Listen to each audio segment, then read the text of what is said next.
Hi everyone, it's your boy Zach, and this is my second video for sound financial decisions. Not all of them will be recorded in this echoey room. Luna's sighing because I'm interrupting her nap. Sorry. Anyway, I originally got this idea a while ago, sometimes last year, and it was going to be called No Shit Millionaire. With a dollar sign instead of the S, but I didn't want to get, nerfed or, so I was like, I need to have something better than No Shit Millionaire. But the concept of the No Shit Millionaire is that as my company started to do well, and especially once we passed $1 million in sales, some people started saying like, well, why are you complaining about this? You got $1 million. It's like, no, my company had $1 million in revenue. That doesn't mean I have $1 million. That would be almost impossible.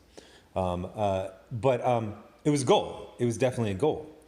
But then you start, you go to these celebrity net worth, and then you find out that those are net worthless. They're complete idiocy. It's most of those are, just auto-generated. They'll just basically say like, how many movies have you been in? How many TV shows? Okay, you're worth $4 million. It's like, bruh, that was like the veterinarian, the quirky veterinarian in 2 seasons of Gilmore Girls. Like, that doesn't make you a millionaire.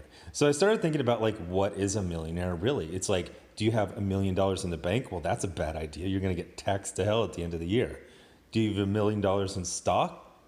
I've had days where I've lost, more than 10% of my whole portfolio in a day. I think one day it was like 20%. It was massive. So if you have $1 million in your portfolio, do you have, that's going to fluctuate wildly. So do you have to have like 1.25? I eventually decided you needed 1.25 million to call yourself a millionaire, because you can have a really bad day in the market and lose, 25%. So then I started thinking about all those ransom movies, where they're always like, you're rich. We want $10 million by tomorrow. And what do they always say? They go, that's not how it works. I don't have Scrooge McDuck money vaults. Like, I've got investments. You can't just, most of that stuff, you can't just pull it out in a day. Like, you can go to a bank, and they always say, I need more time. No, just 24 hours. So I eventually decided that a no shit millionaire is someone who can produce a ransom. I'm not going to say within 24 hours. I'm going to say a couple days. It could be a holiday weekend, all that type of thing. Even if you want to pay the massive penalties for, cashing in part of your, retirement account or whatever. But can I produce $1 million in a suitcase to pay a ransom within a couple days? Well, no, I absolutely cannot do that right now. And I'm at least a couple years away from that if things continue as they've been. But then the next question is, okay, so you've decided what to you defines a no shit millionaire. So why do you want it? I've got pretty cheap tastes. I like fast food. I don't have expensive tastes, but I am middle-aged, middle-aged. And up until a few years ago, I had no savings, no retirement. And I had massive debt. So the first thing was get myself out of debt. Then it was catch up to people my age and what they had in their retirement portfolio. And then it was basically catch up to the oldest bracket that they track for that and have that in my retirement account. So honestly, all that stuff felt pretty damn good.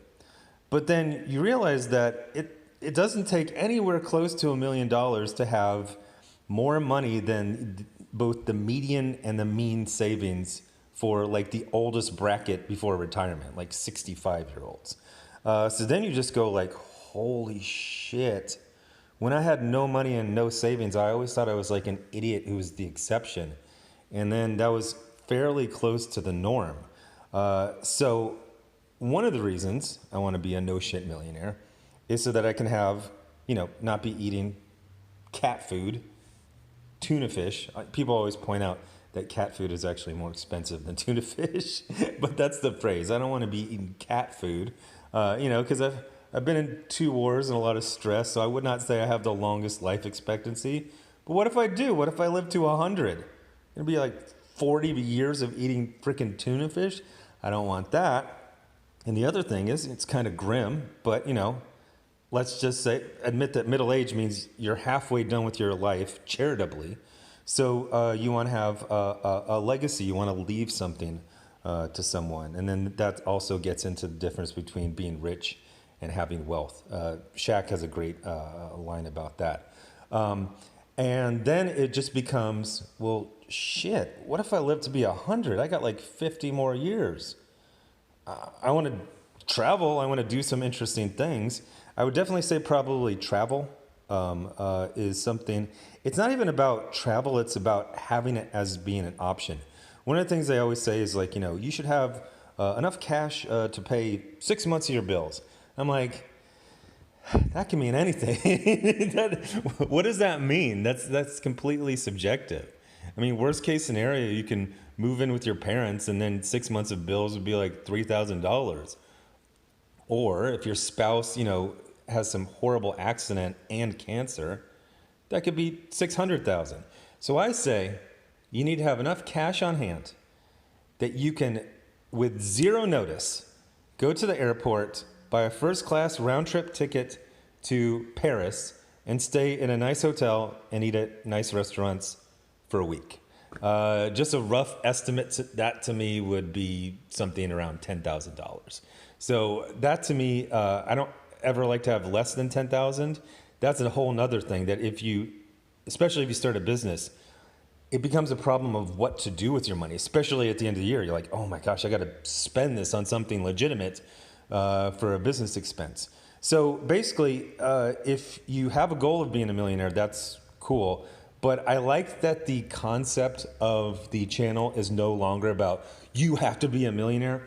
Quite honestly, if you get a net worth of $400,000, $500,000, especially depending on what age you do that, you're chilling.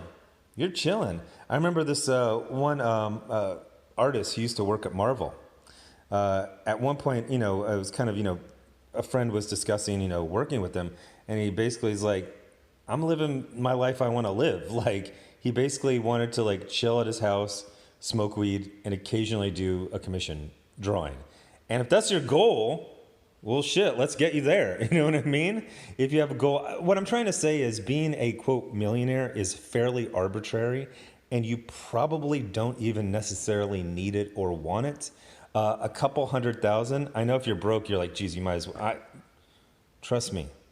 I remember when $1,000 might have well been $1 million. I totally understand what it's like to be Coinstar broke. But when you learn the stuff that took me a couple years to learn, really what happened is I had a friend who is very good at accumulating wealth, but really bad at explaining how to do it. So he spent like a year, and it was like the end of the year. I had this money. I was like, I know it's going to be taxed. So I literally like just order Instacart. You're not going to the gym. You're not leaving the house. And I just watched like a freaking couple dozen YouTube videos. And all of a sudden, all these things that were like so complicated to me became very simple and essentially second nature. So in upcoming videos soon, I'm going to talk about channels and specific videos that really helped me get a start in learning about investing and making sound financial decisions. For people who don't know, that's a reference to a video I did on my other channel where a company hired someone who literally just advertises themselves as their sexuality and their skin color. Like that's how they promote themselves. So they hired them to write a licensed character, and then they had the worst sales they've ever had with that character, because that was not a sound financial decision to hire someone just based on their melanin count and sexuality. It's a phrase that always goes into my head when I'm trying to decide if something's a good idea or not. Anyway, thanks for watching. Bye.